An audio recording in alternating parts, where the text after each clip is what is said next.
क्या मतलब है गुरुदेव? इस अखंड भारत पर राज करना चाहता हूँ। वाह गुरुदेव वाह। ऑल वर्ल्ड का किंग बनना चाहता हूँ। दुनिया को अपनी मुट्ठी में करना चाहता हूँ।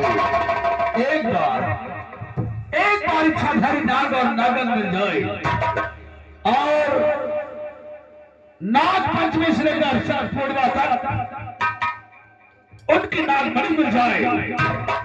उस नागमणि के जरिए हम विश्व के सबसे शक्तिशाली इंसान बन सकते हैं। इसलिए चिंगार दे जमुरा, क्या बात है तुम गुरुदेव? लोग अपने अपने बीट निकालो और हमारी बात को जरा ध्यान से सुनो। जी गुरुदेव कहिए। और सुनो सवेरा ध्यान से, भाई मेरा